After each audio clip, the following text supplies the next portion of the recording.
pela alegria de estarmos em Teu nome, compreendendo as leis do mundo espiritual para a renovação do que somos,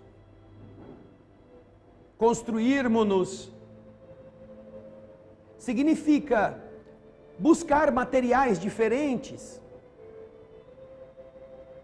procurar técnicas novas, melhorar as bases onde estamos assentados, porque reconstruir a casa velha com os velhos materiais e técnicas não significa melhorá-la. Para que isto represente uma melhora real,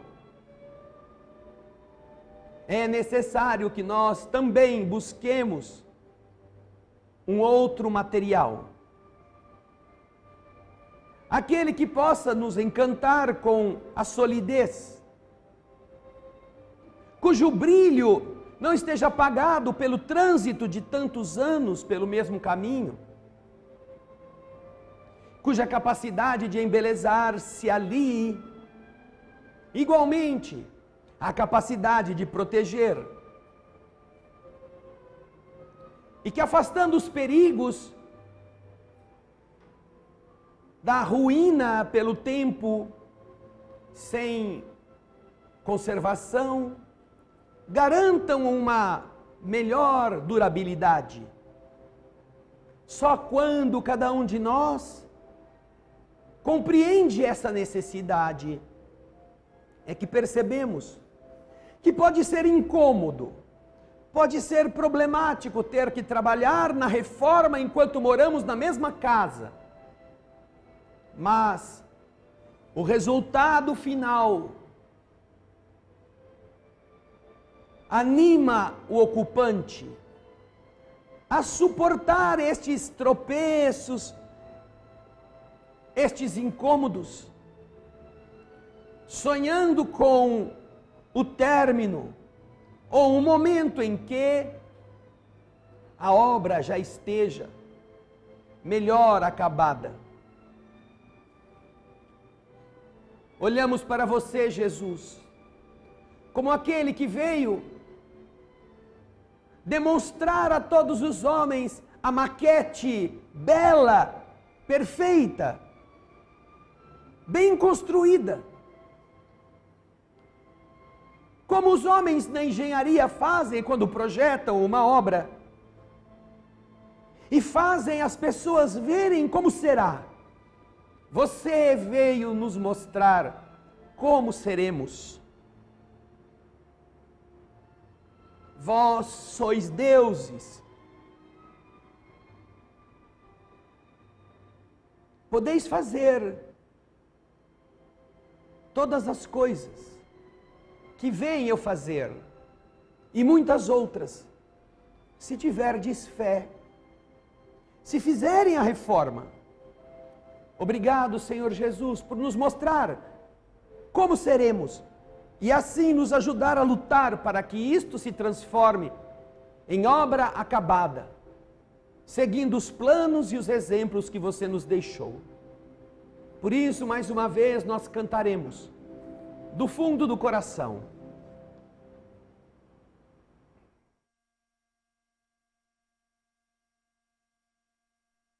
Almas do céu, ouvi o doce canto do fundo do coração.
Parabéns, está vendo como vale treinar? 10 anos cantando.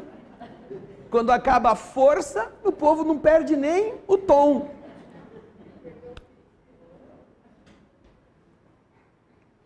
A vida produz em nossos caminhos, às vezes, eventos que não estamos esperando. E quando eles acontecem, muitas vezes, ou muitas pessoas, e agora? O que eu vou fazer? Faça o que você está fazendo. Você não depende nem da luz, nem da música para cantar. Você depende só da sua voz. E se não tem música, a gente canta sem música. Se não tem luz, a gente canta sem luz. Nós só não cantamos se não tivermos voz. Quantas vezes nos surpreendemos em situações difíceis, em todas as áreas da vida, e ao invés de termos uma atitude, nos deixamos abater pelo medo de não conseguirmos. Quantas vezes você perde o trabalho, perde o companheiro ou a companheira, é decepcionado por algum amigo, ou você perde a base que você esperava mantê-la para sempre, ter equilíbrio, e de repente não são as coisas como nós gostaríamos que fossem. Fernando Pessoa, o poeta português, em uma das suas mais famosas e batidas poesias, nos apresenta exatamente este conceito ao dizer que navegar é preciso, viver não é preciso. Coisa que muita gente não entende, não faz ideia do que significa, imaginando que este preciso queira dizer necessário. Não, eu preciso disso, eu preciso daquilo, eu tenho necessidade destas coisas. Como é que navegar é preciso e viver não é preciso? Você não precisa viver? Claro que precisa. Mas é que a palavra precisa, ou o verbo preciso, não está aí como uma necessidade. Está aí como substantivo, correspondendo à precisão. Navegar é preciso, não é verbo, é substantivo. Navegar é uma coisa que você sai com o barco de um lugar, você seguia pelas estrelas, seguia pela bússola, seguia GPS e você chega do outro lado da terra onde você não está vendo e você aporta no lugar que você planejou. Navegar é preciso, mas viver não. Viver não é preciso. Você começa saindo do útero materno, enfrentando o ambiente, enfrentando as necessidades iniciais da sua vida. Todos os pais querem ter filhos saudáveis, mas pode acontecer na própria maternidade uma ocorrência que prejudique essa salubridade. Mas se você vence a fase inicial, você vai para a escola, você tem que enfrentar as situações da vida com convivências diferentes. Você não sabe se será um bom aluno, se irá bem na escola, você tem apenas a sua vontade. Pais promovem o melhor para os seus filhos e às vezes os filhos não querem aquilo. Então todos os planos dos pais que eles tentam colocar com certa segurança para o benefício dos seus filhos, podem ser fraudados pelos próprios filhos. Viver não é preciso, você não sabe se vai casar, se vai ficar solteiro. E se casar, se vai ser feliz ou se vai se separar. E se não se casar, se vai ser feliz ou infeliz com a solidão, você não sabe. Você não sabe se estando unido a uma vai ser uma outra, que convoque sua emoção a uma outra aventura. Ou se você que tem um sonho a realizar, conhecer um determinado país, justo quando vai realizá-lo, aparece um gaiato que você também quer ficar com ele. O que eu faço? Viajo e dou um tchau? Ou deixo para viajar depois e fico com o cara?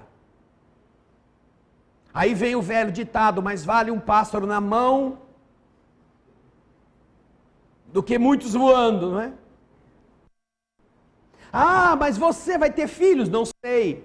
Ah, se eu tiver filhos, podem ser o mais provável para mim, se eu não tiver filhos. Quando eu ficar velho, não vou ter ninguém que cuide de mim.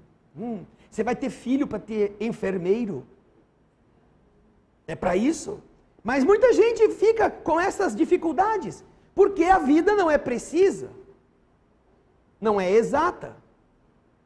Ai, agora eu comprei um carro e fiz uma prestação pequena, são 5 anos de carnê.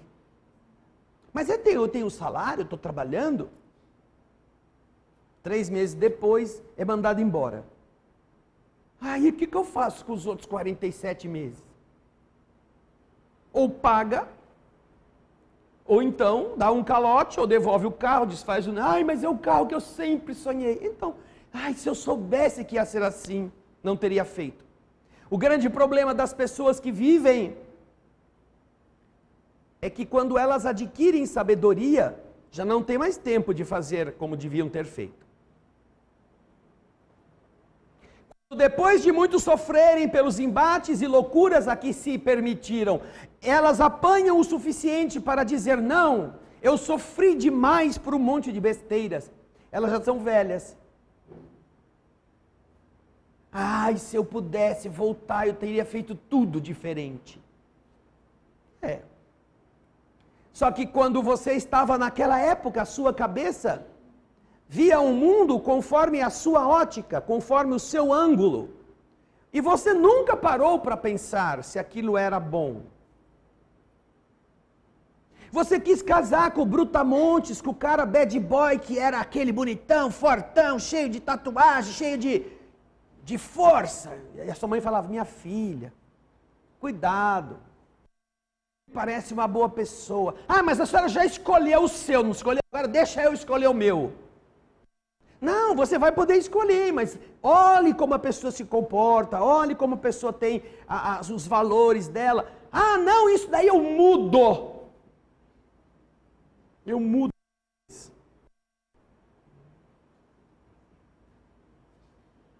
E esta questão do eu mudo depois é a resposta insana que a gente dá às coisas óbvias. Porque a gente quer. Mesmo quando os conselhos nos tenham alertado para analisar melhor, a não mergulhar de cabeça de uma vez, tenha mais calma, dê mais tempo, veja como a pessoa é, analise. Não é que eu me sinto segura. Essa pessoa anda de moto, eu fico grudadinha atrás, ai, eu gosto tanto de sentir aquele vento. Ele faz cada manobra, ele não cai da moto. Nossa, que coisa deliciosa. É, muito deliciosa. Então, por algumas pinceladas de emoção, a pessoa se decide pelo semi-bandido.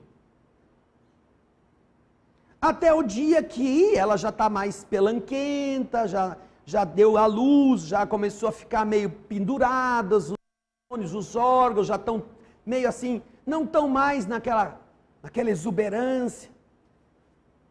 Aí ela descobre que o cara que ainda é o bad boy, é o malandro, é o safo, está dando uns pulinhos.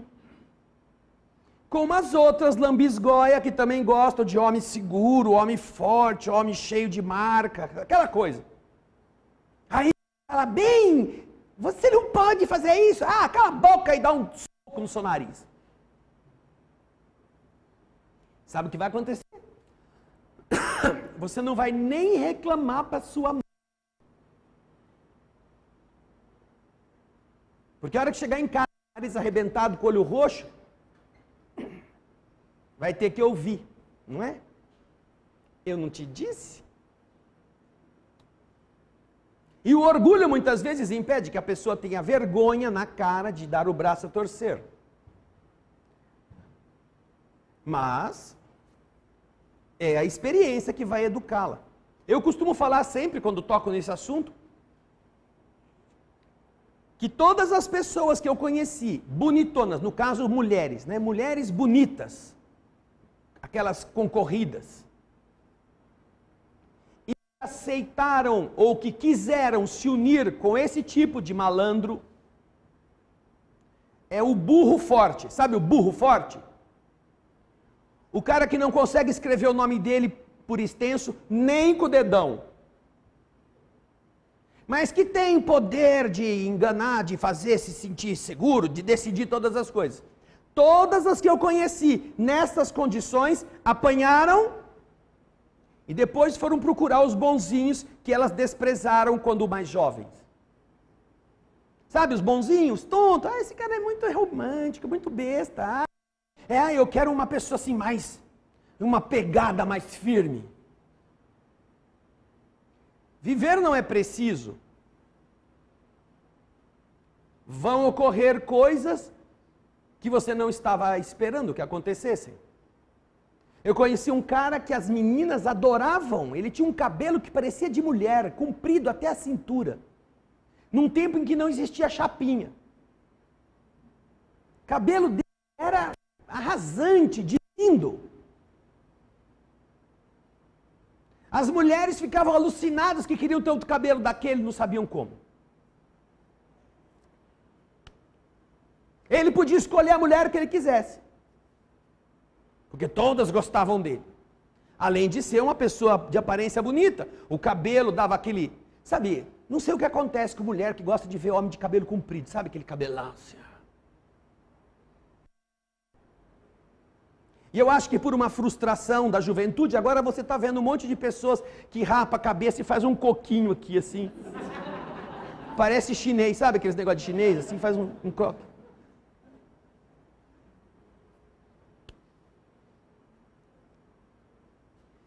Já se passaram 30 anos dessa fase. Hoje, ele é um joelho. Conhece joelho? Sabe joelho? Se olha para um joelho que não tem pelo, é o cara. Mas cadê aquele... Caiu tudo. Acho que foi vingança das mulheres que não quiseram, que ele não quis, que ele deu o golpe. Elas rogaram uma praga tão bem rogada que não tem cabelo nem para servir de fio dental.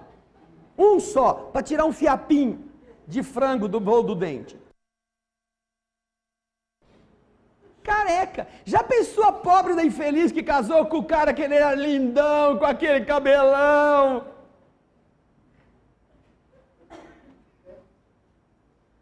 Nem pernilongo consegue parar em cima, que escorrega. Quando vai fazer o rasante para pousar, já casado. Viver não é preciso.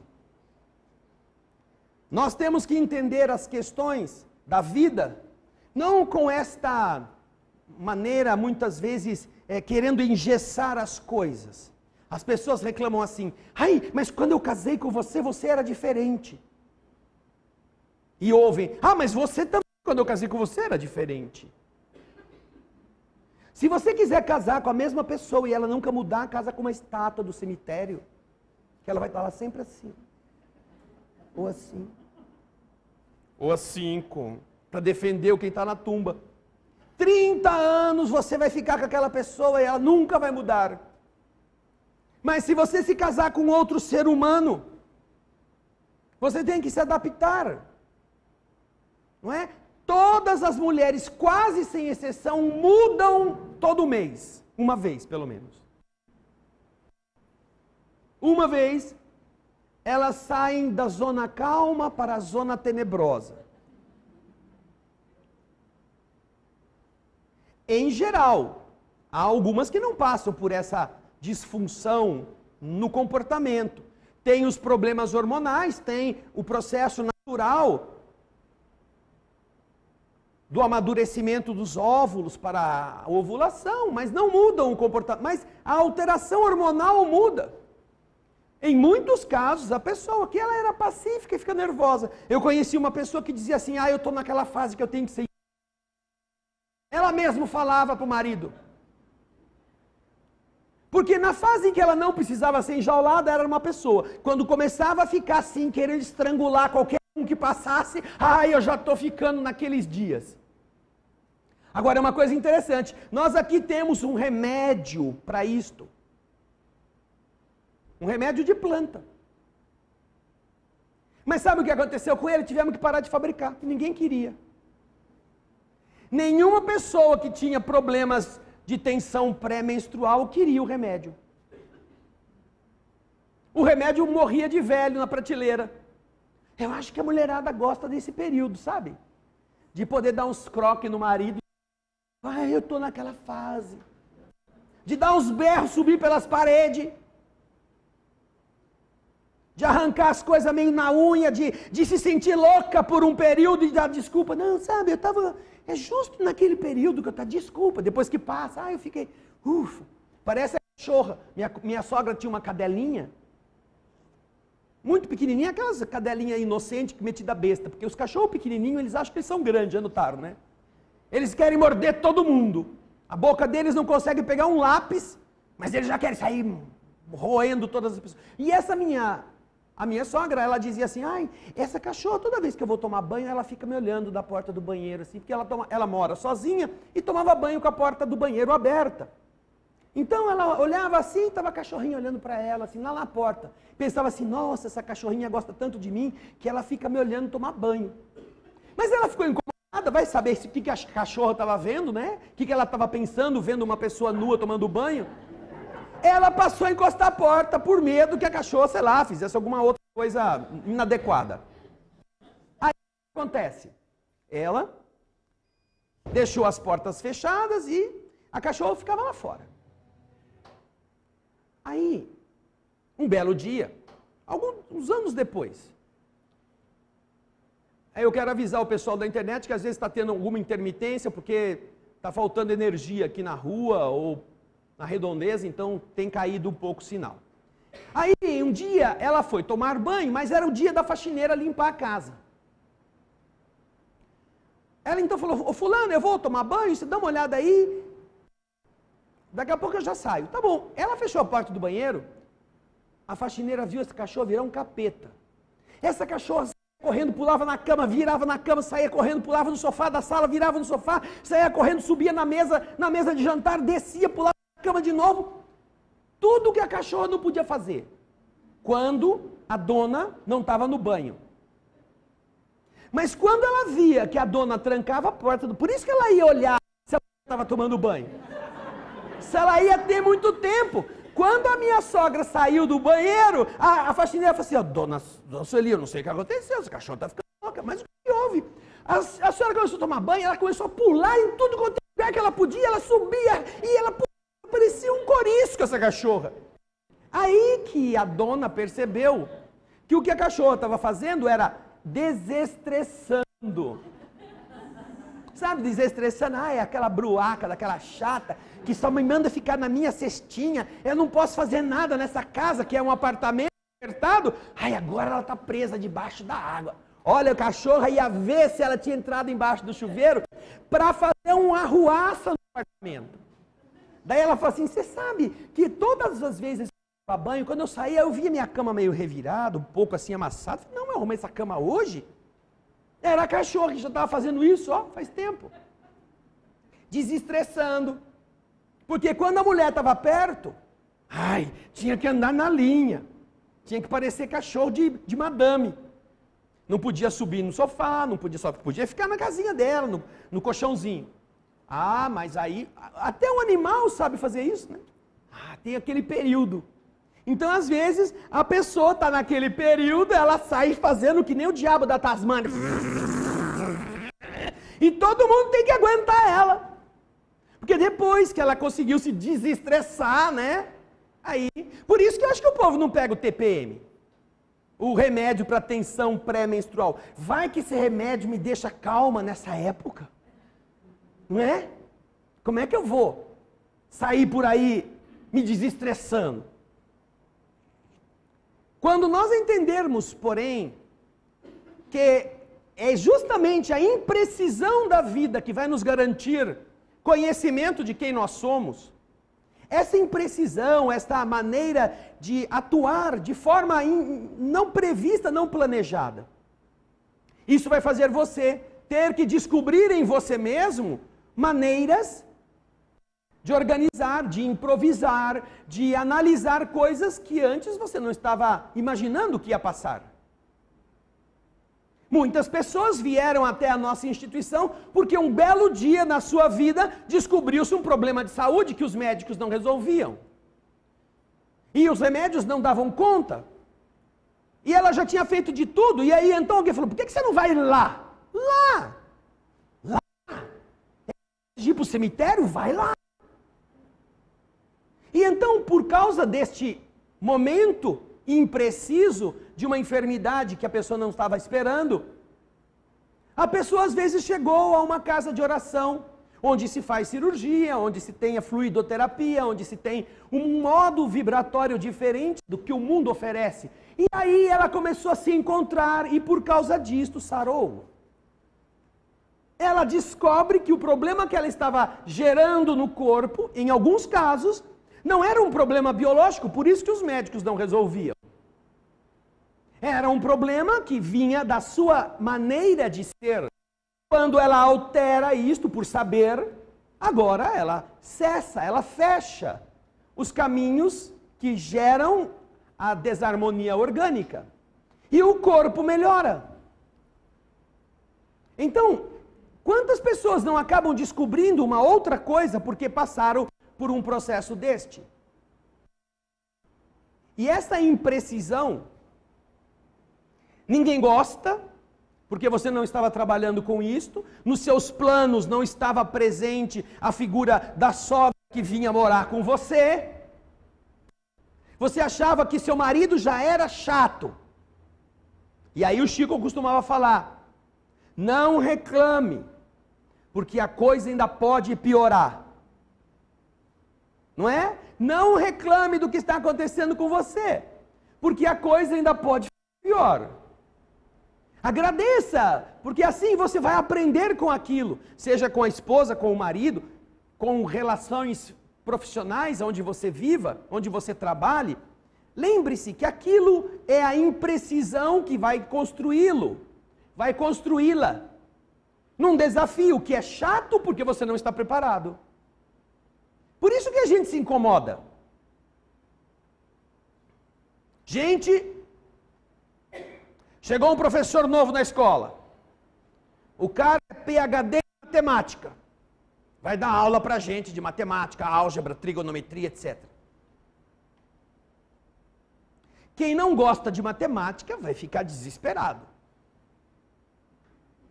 Agora, quem é bom aluno em matemática vai ficar feliz. Puxa, eu adoro matemática. Nossa, eu vou perguntar um monte de coisa para esse homem. Fazer as contas de trás para frente, da frente para trás, eu sei fazer, eu sei tirar a prova. Eu já aprendi tudo sozinho antes de chegar na escola. Para aquele que gosta, que tem facilidade, isso não é um problema. Isso é um desafio construtivo. Mas para o preguiçoso, para aquele que não tem talento em números, para aquele que não quer melhorar nisso, isso é um terror. Não é a pessoa. A pessoa é o que ela é. É como nós olhamos a situação. E como nós nos administramos diante da situação. Quando entendemos que as coisas funcionam assim, para a nossa melhora, não poderemos nunca pedir a Deus, com consciência, que Ele nos tire aquilo que é justamente o que vai nos melhorar. É como se o seu filho pedisse a você que não o pusesse mais na escola. Eu tenho que levantar todo dia cedo.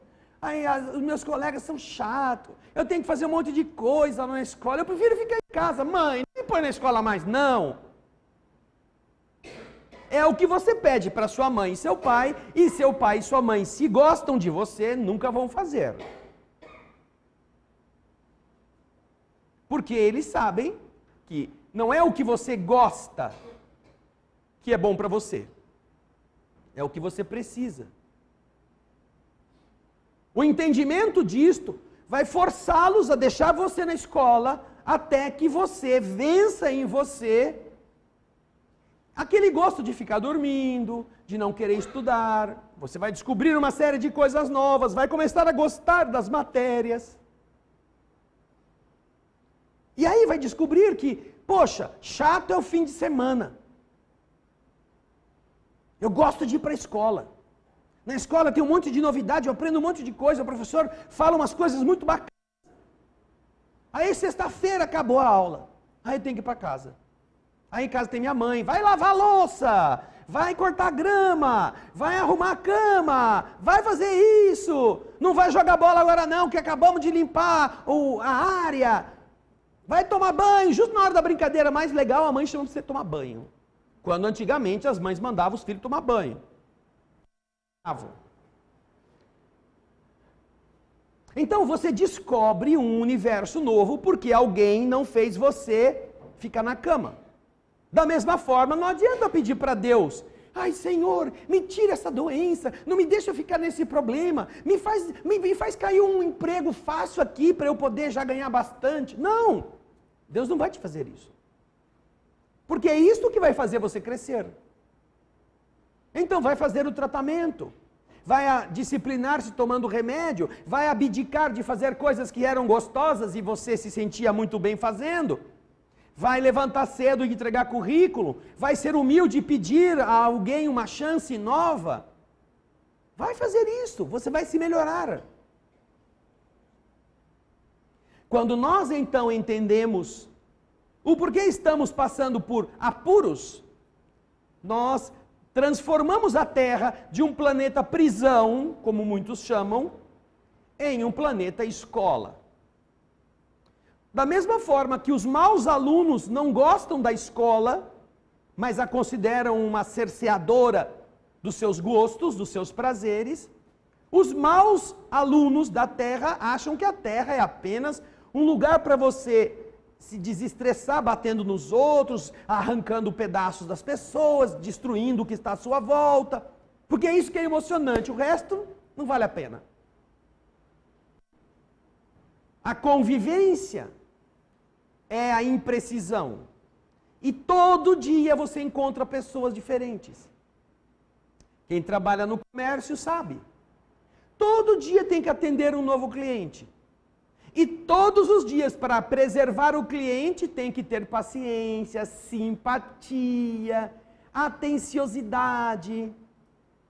Tem que demonstrar interesse pelo problema.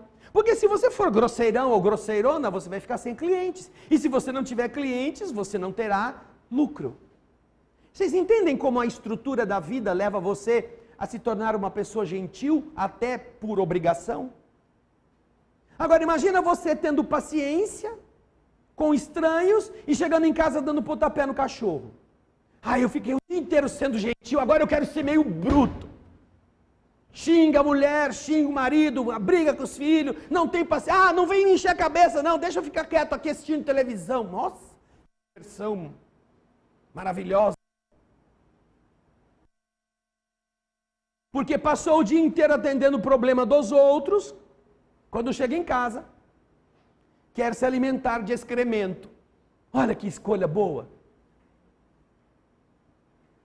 Não é o momento, então, de você estar na sua casa, falar, ai, que bom chegar em casa, que bom estar de volta com pessoas que eu gosto. Mas eu não gosto. Mas por que casou, então? Ou por que está junto, então? Você criou essa armadilha. Por que está fazendo uma coisa que não gosta? Por que está trabalhando num lugar onde você não sente nenhum prazer? Você não pode mudar isso? Pode. Só querer. Mas é preciso ter coragem.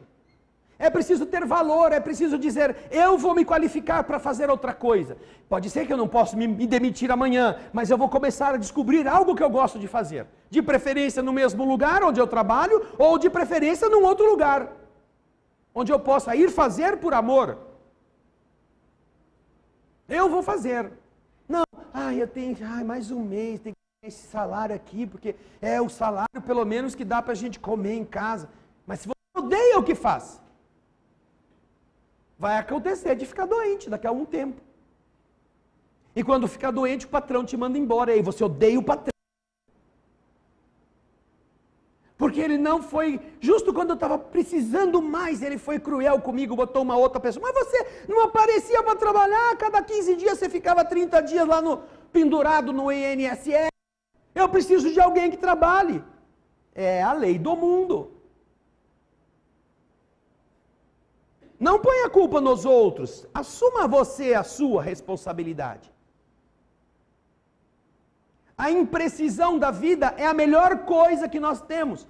E as pessoas que lutam para viver apenas de uma rotina seca, de uma domina, essas pessoas encontram nisso a maneira covarde de se sentirem dominando um pedacinho, ao invés de saírem navegando para conhecer lugares melhores. São as pessoas que comem lixo todo dia, porque é melhor comer lixo do que não comer nada.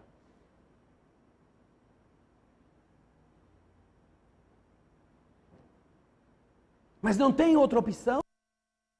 Você não pode procurar uma comida melhor que não seja lixo? Usando esta comparação apenas como uma metáfora, para vocês imaginarem que existem coisas que você precisa de uma rotina para que faça correto, mas você não é escravo, nem pode ser em tudo escravo da rotina. Você precisa compreender as mudanças da vida. Você precisa compreender as mudanças do seu corpo. Porque o corpo é outro fator de imprecisão. Você começa lindo e lindona e termina um caco. E entre a beleza e a depreciação, você tem todo um processo que você não nota que acontece. E então, quando começa a acontecer, o que as pessoas fazem? Eu vou fazer botox, vou fazer retox, vou fazer, sei lá, todos os tipos de plastificação possíveis. E conseguem fazer isso por quanto tempo? E se não tiver dinheiro para fazer? Como vai se administrar? Essa realidade, ela é inexorável e vai levar você para o cemitério. Pegue uma fotografia sua de 10 anos atrás. Veja como você era. Mas não parece que você mudou tudo isso. Que já se passaram 10 anos. Às vezes a gente pega na TV Alvorada Espírita, como a programação é 24 horas, não é? Às vezes você liga na televisão, está passando palestra de 2011, de 2015, 2009. Aí a câmera pega o povo que está sentado aqui no corredor e fala, nossa, olha a fulana lá, como ela era. Olha o Beltrano ali, como ele era. Nossa, como estava mais novinho. Aí você olha para ele, nossa, como você era feio do mesmo jeito. Então, o próprio espectador vai vendo o que ele era há 5, 6, 8 anos atrás e como ele está hoje, mas se você parar para pensar, você não sente que mudou tudo aquilo. Você continua se achando do mesmo jeito que se achava na época. Como você não se vê nesses extremos, a gente se olha no espelho todo dia, mas você perde a memória de como era o espelho em janeiro de 2007, 2006, 2005, 2004, você só se lembra do espelho que você se olhou hoje. Você não percebe que você está em um processo de mudança natural. Preparou-se para ele? Ou está vivendo 10 anos depois, com o mesmo tipo de expectativa que tinha 10 anos antes? 10 anos antes, você tinha sonhos, você realizou estes sonhos? E se não realizou, quais são os que você tem hoje? Os mesmos, 10 anos depois. O que você fez para começar a realizá-los? Está esperando chegar a hora da sororoca lá na UTI para dizer, Deus, me dá mais um tempo para fazer meu sonho. Aí não tem mais tempo. Nós estamos falando no Evangelho sobre amar os inimigos. E se se há alguma coisa que nós estamos sempre não preparados para fazer, é para amar. Nós temos medo de amar. Este amor que a televisão mostra, aquele amor apaixonado, aquele amor de novela, aquele amor de folhetim, que é uma mentira, mas que ilude a consciência do romantismo das pessoas. Amor, as pessoas querem ter, mas têm medo. Elas têm medo. Por isso que elas dão tanto ibope para esse tipo de folhetim mentiroso. Porque ela quer ver acontecer na vida dela o que está acontecendo lá, com aquele personagem que ela se identifica. Que aquilo vai ser bonito, vai ser tão legal que aconteça com ela. Ela não para pensar que aquilo é uma invenção de alguém que quer manipular a sua emoção, o seu modo de ser. Que existe no mundo real. Mas muitas pessoas, sem perceber isto, elas mudam a realidade virtual da TV para a sua realidade física e passam a ser aquelas pessoas que querem fazer na vida acontecer o que está acontecendo lá. Sequer questionam. A maior parte das pessoas, e nós nos incluímos nisto, nunca pensou sobre seus próprios gostos. Por que você quer usar esta roupa e não a outra? Faça você, homem ou mulher, uma pergunta sincera para você mesmo e procure a resposta honesta com você próprio. Por que você quer viver desse estilo, nesta maneira de ser? Por quê? Qual é a verdade que faz você ser deste jeito? Vamos colocar aqui apenas o aspecto da vestimenta, ou o aspecto da aparência. Por que você quer mudar a cor do seu cabelo? Conheço pessoas que resolveram mudar o cabelo da seguinte forma: raspar todo o couro cabeludo de um lado, deixar cabelo só no outro lado da cabeça. Ah, mas que bacana. Agora, vamos sentar, faz de conta, para o mundo. Todo mundo está parado. Só eu e a pessoa. Explica para mim por que você quer fazer isto. O que aconteceu na sua mente que você quis rapar um lado da cabeça e deixar o cabelo só do outro lado? Qual é o motivo? Deu piolho só de um lado? Porque se der piolho de um lado só, melhor mesmo raspar, né? Me dê uma razão lógica para compreender por que você, que tem cabelo que nasce normalmente dos dois lados da cabeça, resolveu raspar um lado e deixar só o outro comprido.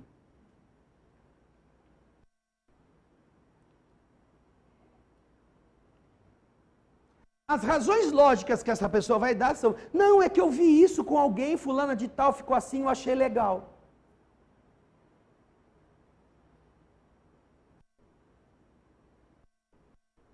Ah, então você está fazendo isto para imitar a fulana de tal.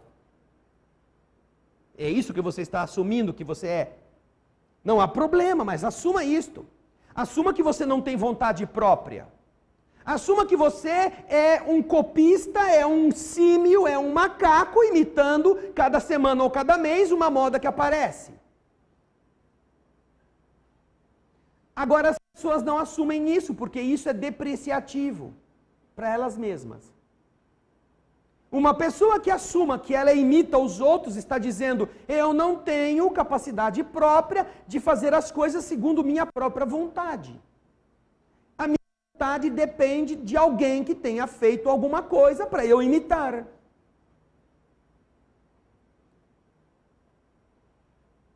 Mas a pessoa, ela tem dificuldade de chegar a esse grau de reflexão. Porque, de verdade, o simples fato de nós vivermos mimetizando os outros demonstra que nós não temos maturidade. E a cópia pode ser na roupa, no cabelo, na unha, no trabalho, na gesticulação, nas bijuterias, na maneira de falar, no vocabulário, em tudo isso nós usamos recursos emprestados de outras pessoas. Mas geralmente somente para a superfície. Nós não imitamos gente honesta, nós não imitamos gente pura, nós não imitamos gente capaz, nós não imitamos gente competente, nós queremos imitar gente casca e vazia por dentro. Para que isso nos faça parecer da mesma turma, sem a gente ser.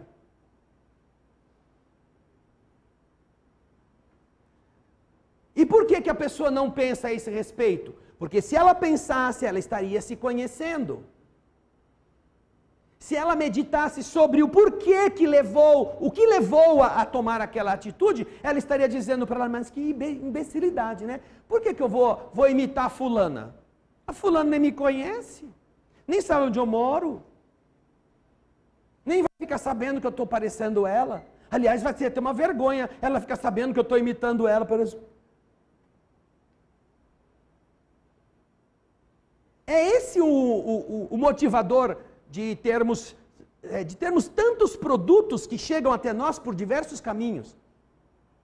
Porque todo mundo quer ter aquilo sem saber se aquilo é bom, se aquilo é útil, se aquilo vai te ajudar, mas a sua amiga já teve, o seu parente comprou. E como você não se conhece, você não se pergunta se você precisa daquilo, você apenas deseja ser admirado pelos outros, como você está admirando aquela pessoa, você então apenas copia. Esse conhecer o que você é o primeiro passo para sair das armadilhas que os ignorantes caem. Toda vez que ficam copiando o que os outros fazem. Todas as vezes que nós usamos referências externas para nos vestir, para adotarmos vocabulários, assuntos que não são seus, você não está sendo você. Você está sendo um clone daquela pessoa. Perceba numa segunda-feira no seu trabalho qual é o assunto comum de todo mundo que você vai conversar quando você chega lá. O que passou no Fantástico no dia anterior. Você viu ontem a reportagem do fulano? E se você falar que não viu, o cara vai falar, pô, mas você está mal informado, aí está desinformado, está fora do mundo. Ele acha que o que passa na televisão no domingo à noite é a forma mais exata e perfeita de informar você sobre a verdade. É uma pessoa tão desconectada, tão alienada, que ela não percebe o quanto alienada ela está.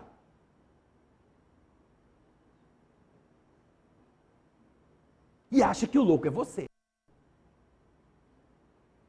Mas se você ficar, não é mesmo, eu vi assim, eu vou assistir aqui porque amanhã eu tenho que conversar com as pessoas. Você é outro.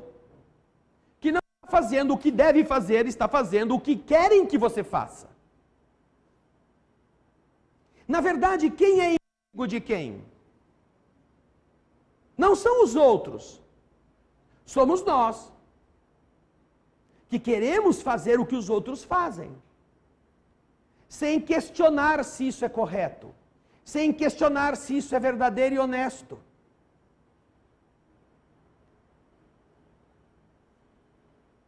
Quando o amor é o conselho do Senhor para que nós nos melhoremos, nós confundimos o amor que Jesus se refere com o sexo. E usamos o sexo para medir o amor que as pessoas têm por nós, que nós demonstremos para elas. Quando isso não é verdade. No presídio fazem sexo. Homens com homens, mulheres com mulheres. E não quer dizer que se amem. Eventualmente até desenvolvem laços afetivos por não terem outras opções. Mas aquilo ainda não pode ser enquadrado como amor. Ao mesmo tempo, pode existir amor num presídio entre homens e homens, mulheres e mulheres, sem precisar haver sexo. Ou podem as duas coisas combinarem simultaneamente. Mas o entendimento do que é o amor é muito distinto do que aquele que a televisão fala para você como deve ser. E que você usa para medir a sua relação. Nós usamos o que vemos nas TVs, o que vemos nos programas, o que vemos nas opiniões de pessoas que são levadas em programas de auditório, o que vemos no cinema, nós usamos esse tipo de referência para medir se o que está acontecendo conosco é normal. Quando isto é uma forma de manipulação. Para que os que são emprenhados pelo ouvido se conduzam da forma que estão dizendo que deve ser o normal.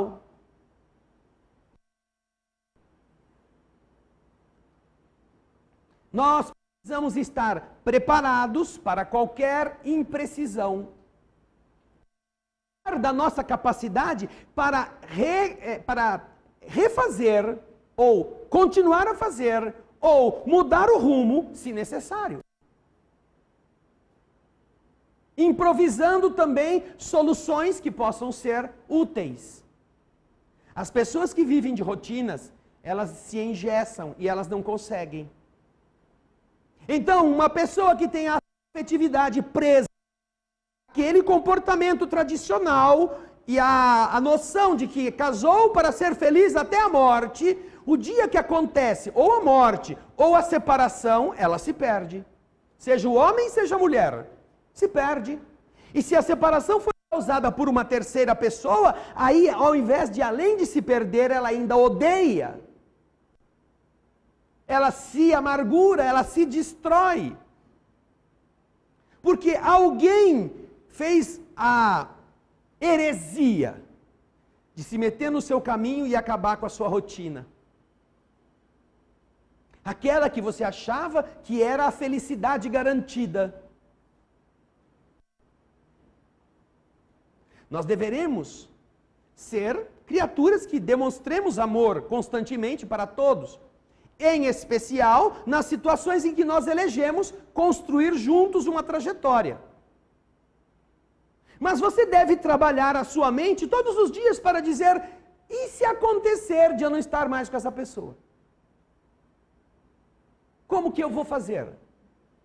Porque pode acontecer. Seja por um fenômeno natural, que é o da morte, seja porque essa pessoa resolveu fazer uma aventura com outra, e ela tem o direito. Mas a gente não gosta de dar o direito aos outros de saírem da rotina. Porque você vai ser o prejudicado ou a prejudicada. Nós deveremos sempre entender essa realidade. E ao invés de termos aquelas atitudes meio psíquicas, que demonstram nossa insanidade mal disfarçada, de sermos pegadores de pé, ciumentos, carregadores de arma na cintura, procuradores de fios de cabelo no banco do carro. Nós devemos viver de uma tal forma, serenos, em que justamente a segurança de saber quem você é e o que você sente, é que te abastece. Não é o que o outro ou a outra te devolve, que é a questão da rotina. Não é o que as outras pessoas fazem para você que vai garantir a você equilíbrio, serenidade, paz de espírito. Não. É o que você é capaz de ser. Porque isso nasce de você. E se aquela pessoa não te quiser, ela poderá beber em outra fonte. Mas você não vai secar por causa disso. E você não tem o direito de impedir que ela prove, se ela quiser. Mas você pode impedir que ela volte para beber na sua fonte, caso você não queira. Não por ódio, não por rancor, mas por dizer, escuta, agora, como dizem, a fila anda. Eu não quero mais voltar a construir uma coisa que você não respeitou. Eu quero ser seu amigo, sua amiga, mas procure você ser feliz com outra pessoa. Se aquilo que eu te oferecia não foi suficiente, e eu reconheço que eu tenho defeitos, seja feliz com outra pessoa. Agora, se dê o trabalho de procurar alguém, não que seja seu complemento, se dê o trabalho de você entender quem você é. Não porque vai atrás de uma mulher bem torneada, bem excitante, ou porque vai atrás de um carinha musculoso e aparentemente rico. Porque se você voltar a amarrar o seu burro na cerca dos outros, quando o dono do terreno vender o terreno, o seu burro não pode mais ficar amarrado naquela cerca. E você de novo vai ficar sem eira nem beira. A doutrina espírita procura fazer com que a nossa mente funcione. Não para que nós repliquemos o que estamos vendo e nos tornemos apenas um xingador profissional, um crítico das coisas, um infeliz representante de uma sociedade que não faz nada para torná-la melhor, a não ser reclamar. Não, não é essa a nossa missão. A nossa missão é consertar em nós o que está errado, destes equívocos já cometidos. E ao transformar-nos, nós colocaremos no mundo uma outra visão, uma outra forma de relacionarmos-nos com as pessoas.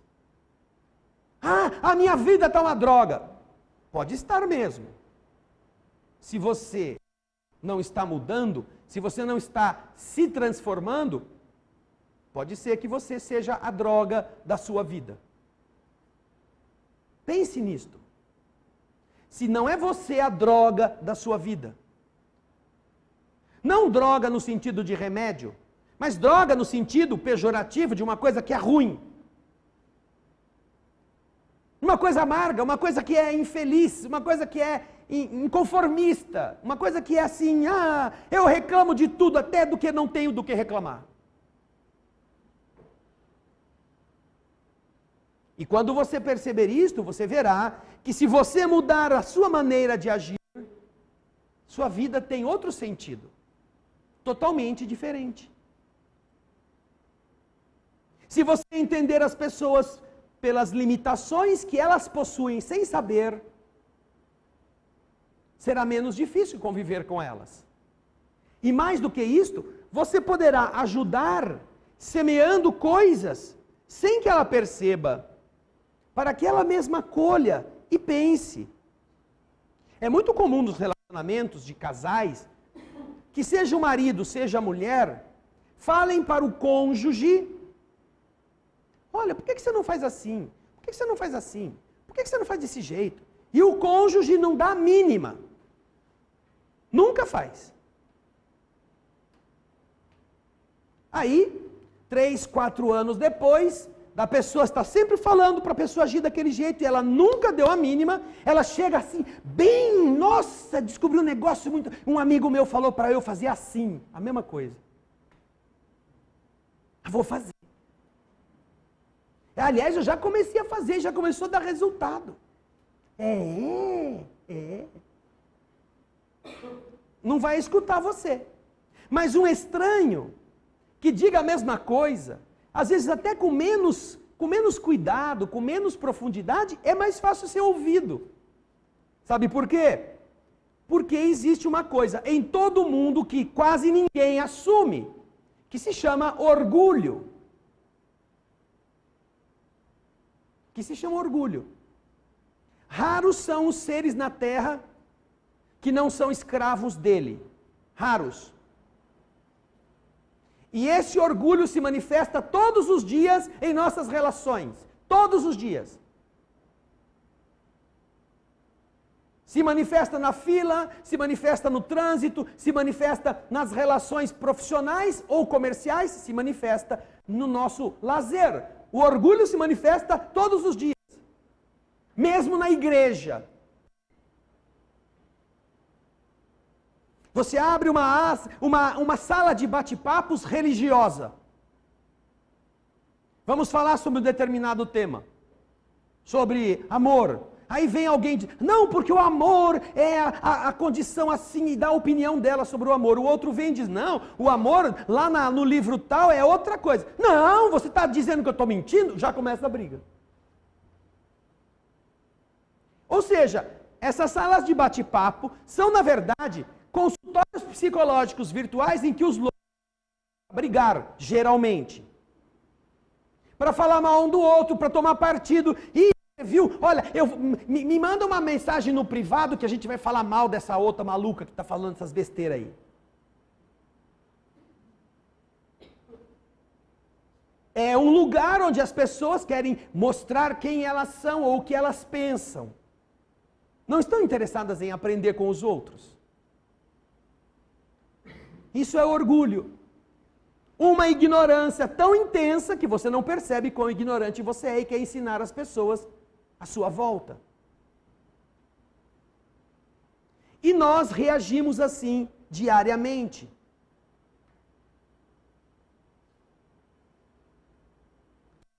Eu já contei aqui, vou voltar a lembrar, que pessoas que estão acostumadas a sentar em determinadas cadeiras aqui do salão, às vezes chegam mais cedo para pegar aquela cadeira que ela pensa que é dela, e quando chega na hora de sentar, já tem alguém sentado.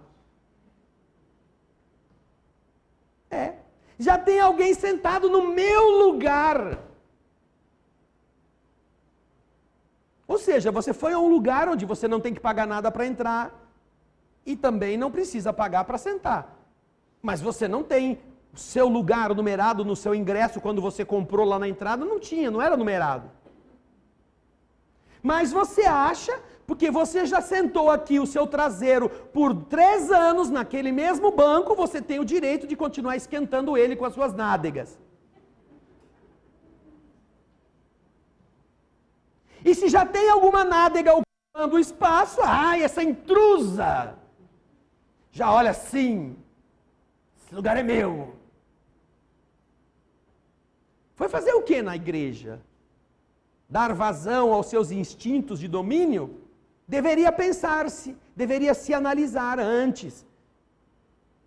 Porque quando o Evangelho fala dos nossos inimigos, ele fala dos inimigos desencarnados, que nos acham facilmente. A gente fica tão feliz, né? Graças a Deus, aquele cara horroroso morreu.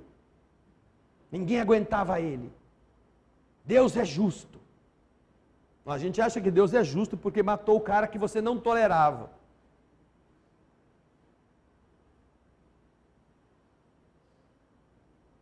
Eu vou no velório dele só para dar risada, mentalmente. Bem feito. Você me espezinhou, você era meu chefe, desgraçado. Agora vai os demônios pisar em você. Só que agora você não sabe, mas o cara está vivo do outro lado, ouvindo tudo o que você está falando. Só que antes você encontrava o cara na fábrica, encontrava o cara no escritório, sabia onde ele estava. Só que agora ele encontra você a hora que ele quer e você não sabe. Sabe? Ele encontra, eu vou, depois que eu sair daqui do forno subterrâneo, a hora que o capeta me der uma trégua, eu vou procurar o fulano que no meu velório falou uns desaforos para mim ali. Só para vocês terem uma ideia, no livro Missionários da Luz, que nós já lemos aqui no nosso projeto do Espírito da Letra, há uma situação interessante. O Espírito Alexandre, o instrutor, ele tem um grupo de estudos do plano espiritual de encarnados, onde há 300 matriculados, 300 espíritos encarnados matriculados. Parece o Clube Amigos da Alvorada, tem 300 sócios do clube, mas nos dias de reunião no plano espiritual, só 30 vão. Esse é o Clube Amigos da Alvorada, tem 300 sócios, só 30 pagam. Mais ou menos assim. Mas está acontecendo um problema. 2 dos que costumam ir não apareceram naquele dia. Dos 30 que normalmente vão, só tinha 28. Alexandre então manda um carinha, um espírito amigo dele, que é responsável, corresponsável, visitar o fulano, o Marcondes. É o Vieira e o Marcondes. Quando ele chega na casa do Vieira, está o Vieira dormindo, porque para você ir nessa reunião tem que dormir primeiro. Você sai do corpo durante o sono e vai nesse encontro com o espírito Alexandre falar sobre as questões do mundo espiritual para você depois, quando voltar na Terra, você ter alguma instrução a mais para a sua experiência diária. Quando ele chega lá, está o pobre do Vieira tentando sair do corpo e não consegue. Tentando sair do corpo e não consegue. E por que ele não consegue? Porque tem um espírito muito feio debruçado em cima dele. Esse espírito, quando o Vieira põe a cabecinha fora da cabeça normal do corpo, o espírito fala, oi, ele volta para dentro do corpo assustado. Então ele fica no sistema de ioiô. Tenta sair e foge. Tenta sair e volta. Tenta sair e vê com aquela cara linda do espírito. E quem é esse espírito que está ali? Amigo dele. Amigo. É amigo. Pelo menos ele pensava que fosse. É o espírito de um amigo que tinha morrido. Já fazia um tempo. Mas que na janta daquela noite, quando eles estavam reunidos, o Vieira e seus parentes, alguém tocou no nome daquele ancestral, daquele amigo que já tinha morrido, e o Vieira começou a falar coisas que não eram muito boas a respeito do amigo. Ah, ele morreu que nem um santo, mas vocês não sabem dos pulos que ele dava, porque ele fez isso, fez aquilo, e começou a desancar o amigo para os seus parentes que estavam sentados na mesa. Ele não imaginava, como as pessoas não imaginam, que quando você emite o pensamento naquela criatura que já está do lado, é como se você mandasse um telegrama e dissesse, vem cá que eu estou falando de você. Onde estava o espírito, convocado pela lembrança mental do seu amigo que estava sentado à mesa, o espírito veio e começou a ouvir tudo o que ele estava falando a respeito do desencarnado. Aí o desencarnado certamente não gostou e disse, eu tenho que explicar para ele como que são as verdades mesmo, ele não está sabendo. Então esperou até que o Vieira fosse para a cama, e quando o Vieira saísse do corpo, ele ia chamar o Vieira para explicar que a coisa não era daquele jeito. Só que o espírito era mesmo um espírito mau, um espírito que fez coisa errada. Só que ele não achava, ele achava que ele tinha razão. Então acontecia do Vieira sair do corpo e encontrar o amigo Vieira, ele já voltava para dentro. Ele já estava 2 horas nessa tentativa de ir lá para o curso que ele fazia com Alexandre, e o Vieira não conseguia sair do corpo, porque o espírito que estava lá querendo explicar para ele, não deixava. Por isso que ele não conseguia. E ele estava num pesadelo, ele estava... Sabe aqueles pesadelos que a pessoa fica gemendo, se batendo, e fica sacudindo? Aí então o instrutor, o emissário do instrutor disse assim, não, vamos salvar o pobre do Vieira. Ele se aproxima do Vieira e chacoalha o Vieira com as suas mãos espirituais e grita uma, Vieira, acorda, Vieira! Aí o Vieira leva um susto, porque ele está meio lá, meio cá, ele escuta o chamamento de alguém pelo seu nome, aí ele volta assim, ai, nossa, graças a Deus que eu saí desse pesadelo. Ai, eu sonhei com o velho fulano. O fulano estava aqui. É uma boa lição. Viver não é preciso.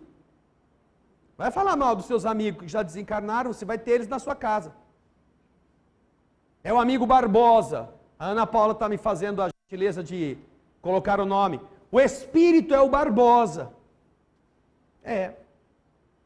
E então, aquilo que você está usando com o pensamento, vai atrair o efeito. Inimigos desencarnados, e esses ainda nem inimigos eram, hein? Eram conhecidos. Mas já pensaram quantas vezes nós falamos de gente que morreu? Com a sem cerimônia de quem calunia sem ter medo da consequência? Só que a consequência vem atraída pela vibração que nós emitimos em relação à pessoa. E ela vai querer cobrar contas daqueles que estavam falando o que não deviam. Jesus aconselha a que todos nós oremos e vigiemos. Orar é elevar a nossa vibração, é pôr a nossa mente em sintonia com boas coisas. E vigiar é procurar ter a conduta correta, é procurar fazer sempre o bem, é procurar ter sempre uma boa palavra, uma boa ideia, uma boa atitude. Porque se você escolhe esta postura do bem, os que gostam do bem te procuram da mesma forma. Os que gostam de generosidade vão encontrar em você uma fonte que gera constantemente luz. E aqueles que gostam de coisas feias, de coisas escuras, não se aproximam de você porque sabem que não terão espaço. Mas se você não age deste jeito, não vigia, se você um dia está feliz e está contente, no outro dia está irritado, dando pontapé em todo mundo, você é vulnerável. Não são os espíritos que são maus, somos nós que somos. E é isto que atrai a companhia deles, dos maus espíritos. Quando então, orando e vigiando, nós mantemos o nosso padrão, não precisamos ter medo dos nossos adversários do outro lado da vida. Não precisamos. Ai, mas eu tenho um obsessor que me persegue, eu tenho um espírito que me atormenta. Muita gente chegou aqui a uma casa espírita como essa porque estava passando mal e alguém disse, tem um encosto com você. Pode ser. E fique feliz se for só um. Porque para cada pessoa que está encarnada na Terra, o mundo espiritual é rico e abundante em outros 4, que ainda não encarnaram. Então, tem pelo menos mais 3 ou 4 querendo um espacinho na sua companhia, entre espíritos imperfeitos. Mas pode ser que você não tenha ninguém, que não seja um espírito encosto, como o povo chama. Mas, se isto é uma incógnita, que ninguém pode dizer com certeza que é um obsessor, pode ser uma companhia. Você vai pegar um ônibus, você encontra uma pessoa sentada do seu lado, você conversa a viagem toda com ela e você, quando termina a viagem, se despede e vão embora. Não se tornaram amigos, íntimos. É uma companhia. Você pode ter uma companhia negativa naqueles momentos em que ficou irritado, irritada. Você pode ter um companheiro mensal, que naquele período te procura porque sabe que você sobe pelas paredes, então ele te estimula. Mas se você aprender a se dominar em qualquer situação, pode ser que ele se canse de ficar com você.